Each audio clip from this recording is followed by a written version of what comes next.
so Kieran's going to demonstrate a couple of lunge patterns, and a lunge is another really common exercise that's performed. Probably the most common one that you tend to see people using in the gym and in personal training sessions is a big heavy split lunge. So I'm going to get you to come into a nice wide stance for us, Kieran, and demonstrate a heavy split lunge.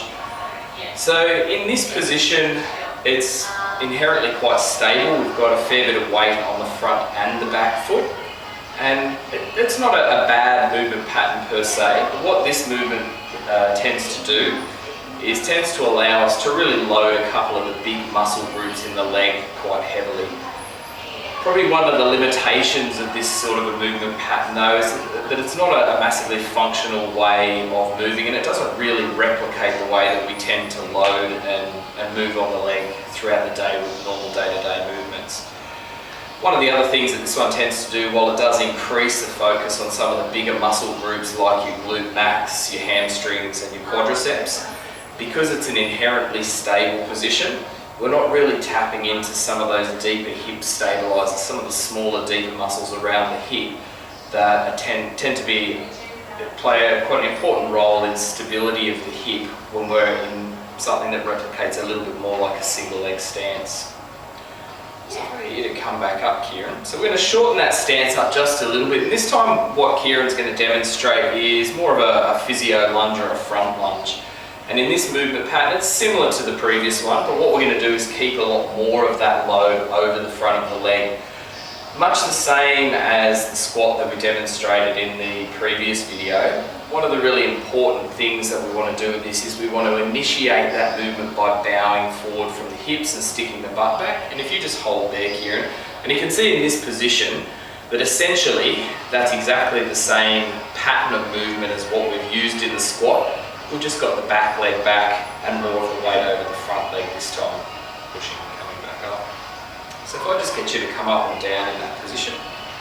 So when we're doing our front lunge, most of that weight should be over the lead leg.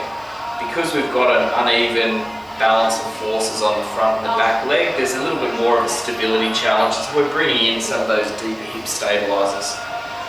From side on, exactly the same as our squat pattern that we demonstrated.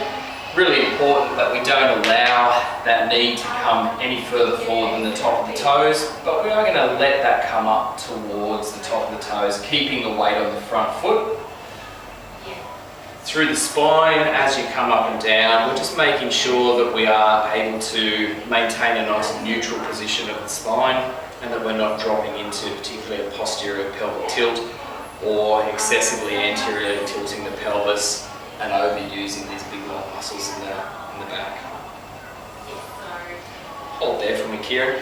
Again, with this exercise, it can often be quite a subtle change of where the weight is on the foot, and whether it's a little bit too far forward or a little bit too far back, that can change the balance of forces between the glutes and the quads.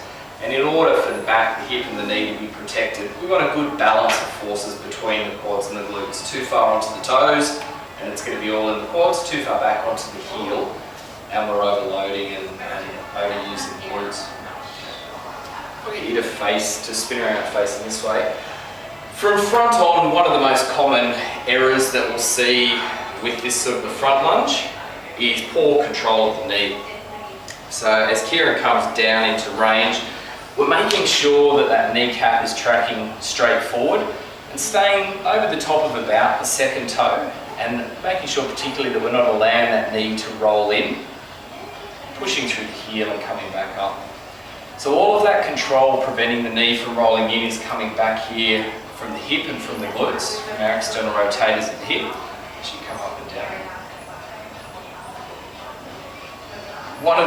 Probably one of the most common issues that I'll see with this is people just coming too low. So coming beyond either what their hip range is capable of or what their muscles are capable of stabilising.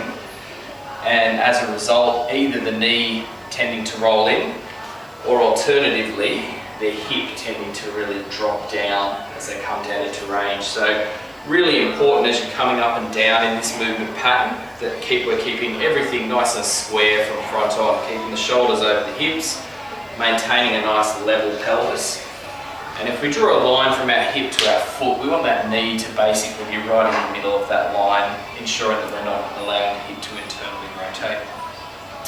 Okay, so that's our front lunge.